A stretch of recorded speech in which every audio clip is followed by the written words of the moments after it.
Battu à plate couture par Guillaume Soro, humilié jusqu'à l'os, Alassane Ouattara menace de se suicider.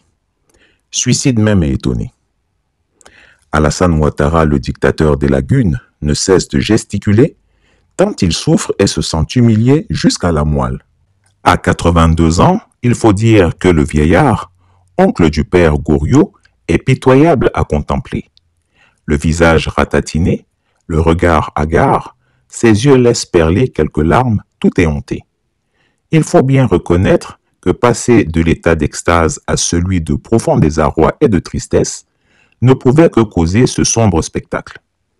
En effet, dans la nuit du 2 au 3 novembre 2023, le tyran Ouattara était d'excellente humeur et pour cause. Selon ses calculs, son ennemi intime, Guillaume Kikbafouri Soro, devait être arrêté à l'aéroport d'Istanbul en Turquie lors d'une escale. Ce serait pour lui le plus grand trophée de ses 13 années de mandat à la tête de la Côte d'Ivoire. Mais brusquement, ce rêve mirobolant, qui était une bonne dose de dopamine pour le vieux Grigou, s'est transformé en un film d'horreur. Non seulement Guillaume Soro ne s'est pas laissé arrêter, mais mieux, il s'est joué de lui et l'a moqué publiquement, étalant ainsi l'incompétence des services secrets ivoiriens et leur immaturité.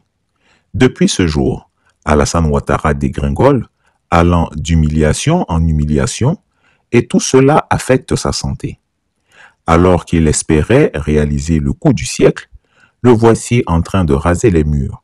Et depuis, l'ex-premier ministre ivoirien lui assène coup sur coup.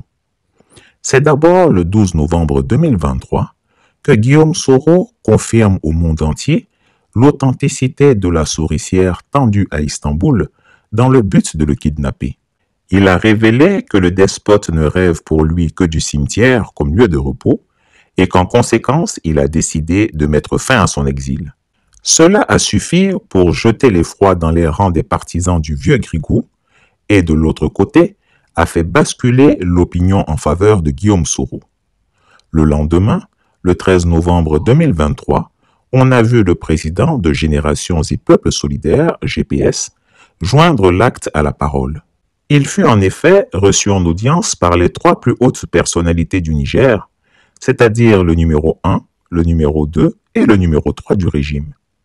De l'autre côté, Alassane Ouattara était en Arabie Saoudite, où il se trouvait aux côtés des chefs d'État tels que Faure Gnassingbé et Patrice Talon, mais il était obligé de partager le podium avec les gens qu'il déteste le plus au monde, les militaires arrivés au pouvoir suite à des coups d'État. Le colonel Mamadi Doumbouya, le général Brice Clotaire Oligui Nguema et le premier ministre Ali Mahaman Lamine Zeine, représentant le général Tiani. Mais comme tout bon escroc, le despote ivoirien s'est montré ridicule en faisant preuve d'obséquiosité et de zèle devant le premier ministre nigérien. En effet, l'arrogant et impoli Alassane Ouattara a accouru au risque de se rompre les jarrets pour se saisir des 2 mains, celles du premier ministre Zeine, se prosternant presque devant lui. Cette salutation avec autant d'effusion chaleureuse est la preuve de son hypocrisie. N'est-ce pas lui qui, quelques mois plus tôt, clamait haut et fort qu'il allait faire un massacre au Niger avec un bataillon de 850 à 1100 soldats? La sortie fracassante de Guillaume Soro l'a déstabilisé. Il a dû construire un narratif mensonger pour se dédouaner. Guillaume Soro est actuellement au Niger. Aux dernières informations, l'ancien Premier ministre ivoirien a déclaré qu'il mettait fin à son exil. Il dit « Je souhaite contribuer à la réconciliation des fils et des filles de Côte d'Ivoire ». Êtes-vous prêt à l'accueillir sur le sol ivoirien? Écoutez, Guillaume Soro est un Ivoirien comme un autre. Son retour en Côte d'Ivoire dépend de lui. Personne ne l'a jamais empêché d'entrer en Côte d'Ivoire. Cela n'appelle aucun commentaire particulier de ma part. C'est un Ivoirien qui est libre de rentrer. Même le ministre de la Sécurité. Mais non, Guillaume Soro est un Ivoirien, je vous le dis. Donc ça ne doit appeler aucun commentaire de ma part en tout cas. Dans sa vidéo dimanche dernier, il a accusé le président Alassane Ouattara d'avoir tenté de l'arrêter en Turquie le 3 novembre dernier, de l'extrader en Côte d'Ivoire. Le pouvoir ivoirien a-t-il tenté d'arrêter Guillaume Soro en Turquie? Vous le dites bien, Guillaume Soro a déclaré, je lui laisse la responsabilité entière de ses propos. Donc les autorités ivoiriennes ne sont pas à la poursuite de Guillaume Soro. Je n'en suis pas informé. Craignez-vous le retour de Guillaume Soro en Côte d'Ivoire? Mais il ne s'agit pas de craindre le retour d'un tel ou tel qui vient dans son pays. Donc, je vous ai dit que ça n'appelle aucun commentaire particulier de la part du ministre de la Sécurité que je suis. L'Arabie Saoudite, qui avait décidé d'aider les pays africains à hauteur de 2 milliards de rials, environ 533 millions de dollars américains, a décidé de ne rien donner à la Côte d'Ivoire.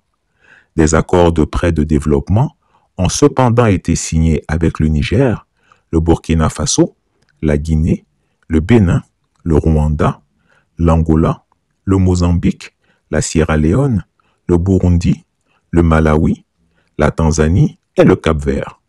0 $ pour la Côte d'Ivoire. Pourtant, Alassane Ouattara avait porté son plus beau boubou d'El Hadj pour se rendre à Riyad afin d'apitoyer les Saoudiens sur sa situation de trésorerie délicate. Il est reparti encore plus déçu de la vie. Tous ces coups reçus dans ce court laps de temps finissent d'achever le despote des lagunes. Sa fierté et son orgueil ne pouvaient en supporter autant. Grincheux et larmoyant devant toute sa maisonnée, le trémolo dans la voix, il marmonna ceci. « Vraiment, Guillaume Soro n'est pas bon. Il ne sait pas que j'ai 82 ans et il m'humilie publiquement comme ça. Je vais me suicider. » À peine ces mots prononcés, ses partisans accoururent effarés pour le supplier de ne pas passer à l'acte. « Président, ne faites pas ça. Ne vous suicidez pas. Qu'allons-nous devenir sans vous ?» Et le vieillard plus gâteux de renchérir. « Non, non, je vais me suicider. La seule condition pour que je ne passe pas à l'acte, c'est que Guillaume Soro retourne en exil en Inde. Comment peut-il décider de mettre fin à son exil comme ça?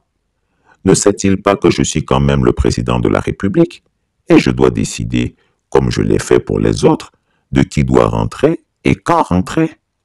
Non, je vais me suicider. En tout cas, je ne peux l'accepter.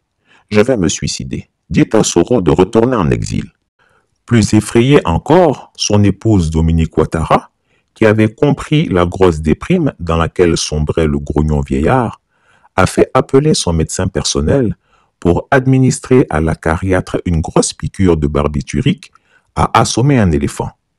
À l'heure où se rédigent ces lignes, l'infortuné malheureux dort du sommeil de l'injuste humilié. Faut pas fâcher, hein, nous s'amuser. Eric, non, il est chez vous. Ah, mais il est de chez vous. Oui, mais là, il est chez vous. Oui, mais là, il est de chez vous. Je dis, il est chez vous. Oui, je dis aussi, il est de chez vous. Je ne sais pas si je te comprends, Aou. Non, moi je te comprends. C'est toi qui fais semblant de ne pas me comprendre. Sinon, il est de chez vous. Oui, mais il est chez vous. Ah, mais il est de chez vous. Chris Yapi ne ment pas. Retrouvez Chris Yapi sur ses 2 chaînes YouTube, sa chaîne Dailymotion, Instagram et VK.